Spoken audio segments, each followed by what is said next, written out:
Hi friends! Today I'm going to show you how to put shapes and letters into one-point perspective. Now, drawing in perspective can be a little bit tricky, but it's definitely an important artistic skill and it can help you make some really cool artworks. So let's get started. I'm going to start with my pencil. Now, if we were drawing a landscape in one-point perspective, I would add a horizon line, and that's just a straight line that goes across your page. But since we're not drawing a landscape, I'm just going to add the vanishing point.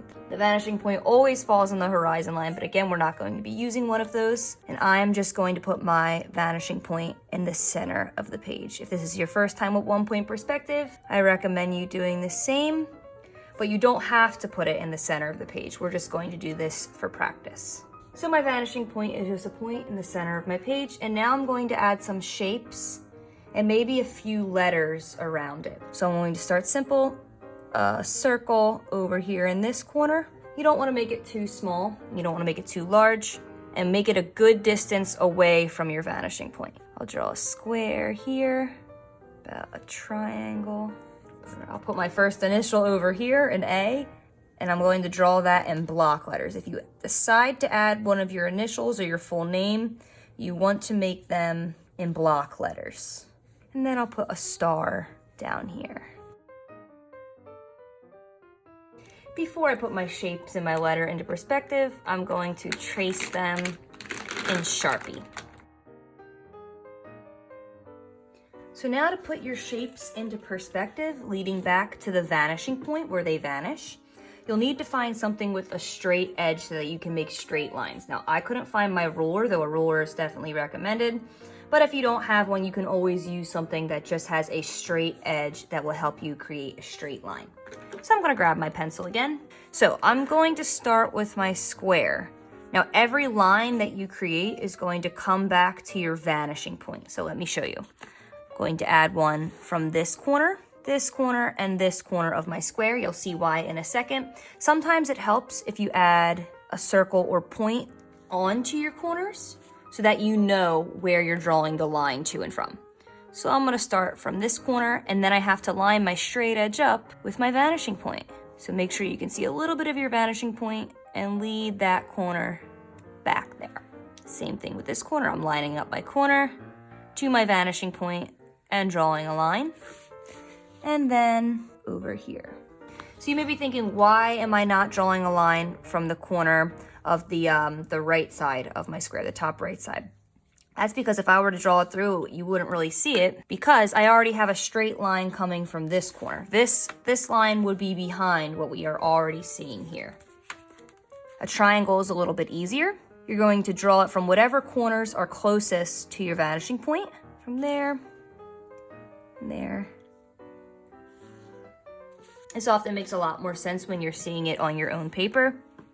So with my star, same thing. Depending on the point of view your star is at, I'm going to work my corners back to my vanishing point.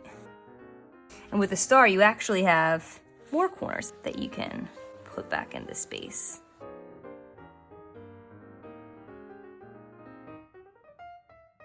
And the bottom of our star, we don't have to lead back because we would not see that. Let's do my A. Depending on your first initial or the letter that you choose, this will be either easier or more difficult. A's have a lot of points and corners on them.